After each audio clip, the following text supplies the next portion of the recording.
Hey everybody, and welcome back to my channel. So today I'm going to be talking to you about the filters you should choose if you're a new hobbyist in the aquarium hobby.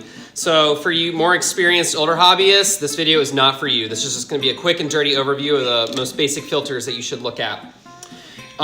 So the thing that most new hobbyists consider when they're in the market for a filter is how it looks and whether it's quiet. Though there's a lot more that goes into buying a filter, and I can definitely do a more in-depth video in the future. But the most common filter that you're probably going to see is this right here. And so this is what's known as a power filter.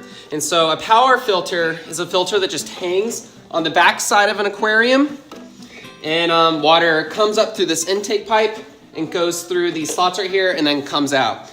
And there's many different brands. They all do the same thing. If you go into a store, there's probably 5 or 6 different brands of power filters, but yeah, they all do the same thing. And so what a power filter does is it provides all 3 types of filtration. And what I mean by that is it provides mechanical filtration, chemical filtration, and biological filtration. And you're gonna hear those words a lot if you're in the aquarium hobby. And so what's nice about power filters is that they're easily customizable, which means that you can put whatever chemical media you want in the back if you choose to use them. Or you can put plants like pothos in the back and make it kind of like a refugium setup. A lot of people will do that for saltwater setups. And once the water comes up through here and comes out, it provides really good aeration and water flow for the top of the water, which is good for the fish. It provides the oxygen that the fish need to breathe. And as you can see right here, this is what I mean when I talk about power filters and their ability to be customizable. So this is a plant called pothos, which I'm going to make a video later on about. And you can also see I have this sponge right here. So I can stick this in the back of a power filter and it just provides extra filtration. And I have this running on my discus tank and I scared them all. And another nice thing about power filters is that they don't take up a lot of space in the tank or on the back side of the tank. They're quite small. And so, however, they're not quiet. And so usually the motor, which is right here, this is what is sucking the water up to the intake pipe.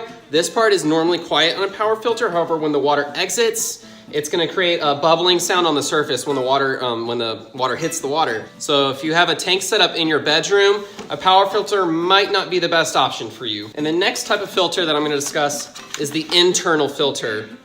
Now, once again, there's many different types of brands of internal filters, and what's nice about them is that they're compact and go inside the aquarium.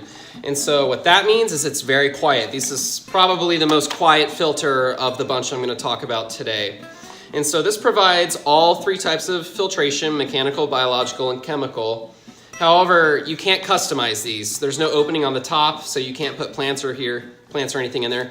The most you can do is just switch out chemical filtration if you decide to use chemical filtration. Another thing I don't really like about internal filters is that fish tend to get trapped in them, especially in the back. They'll wedge themselves in the back parts right here and will die. And you know, a dead fish in the aquarium is going to produce all that nasty ammonia, and that may kill off the other inhabitants of your tank.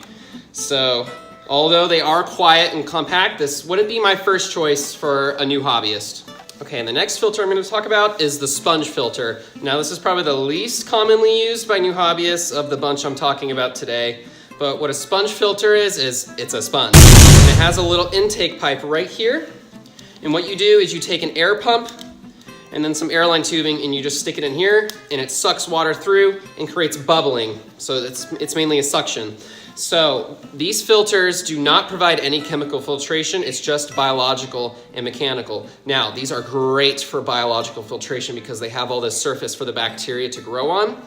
And so, but a big con to sponge filters is they're not quiet. So they do produce a lot of bubbles, and that's gonna hit the top of the water and create a lot of noise. So once again, if this is an aquarium that's gonna go in your bedroom, I do not recommend a sponge filter. One thing that is a negative to a lot of new hobbyists is they don't look pretty. So you may not want this hulking sponge in your tank that's messing up the aquascape. A good benefit to sponge filtration is that they provide great surface movement and aerate the water really well for the fish, so they have a lot of oxygen. And so I recommend sponge filters for quarantine tanks, not so much display tanks. However, you can absolutely put a sponge filter in your display tank. I have one actually over here on this side of the discus tank. Okay, and the last filter I'm going to talk about are canister filters. Now, canister filters go underneath your stand setup right here, and they have tubes that run up into the tank and suck in the water and then shoot it out the other side. And this is the type of filter that I have running on my discus tank behind me.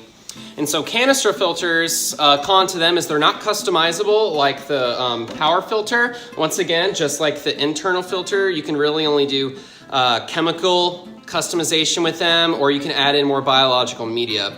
But they do provide all three types of filtration: mechanical, biological, and chemical. They are the most aesthetic, I say, because they don't take up any space in the tank other than the two pipes that go on each side. In my opinion, the canister filter is the best, or provides the best filtration of all the filters that I've shown you today. And they are the quietest, which is the biggest pro to myself. And so the only thing you're going to hear is if the water gets low, you may be able to hear the surface disruption. But other than that, the pump itself in the canister filter is extremely quiet. And if it's not, then you have a impeller issue, most likely. The biggest con, though, to canister filters is the price tag. So they are pricey. But if you're looking for the best filter for the long run, I definitely recommend the canister filter. This is my canister filter that I'm running on my discus tank. And you can see it's pretty small, actually. Here's my hand. It's a pretty small filter, and it works great. So as you can see the two tubes that run up on either side. You can put them on the same side. I just choose to have it on different sides. But yep, so what it does, the water comes down through here, and it goes to the bottom, and then goes up through your mechanical filtration, then your biological filtration, and then if you have chemical filtration, it would go right here, and then come back up and go up this side, and out to the tank. And you can see what great surface movement you're getting in the tank. Okay guys, so in the end, there's two really important things that you need to consider when you're buying a filter for your new aquarium, and that's the flow rate. So you need the water to be overturned at least 10 times in 1 hour. Ideally, you want that a little more. So you always want to buy about one size up filter than what it says recommended on the box. So if a filter says, if you're buying it for a 10-gallon tank and the filter itself says recommended for a 10 to 20-gallon tank, I would go the size up. You always want to have more filtration rather than less.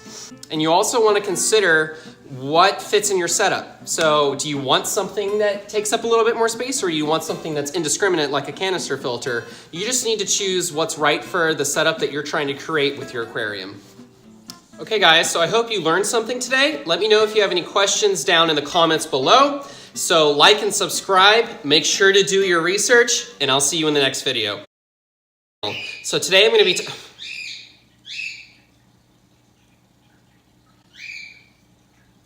Hey everybody, and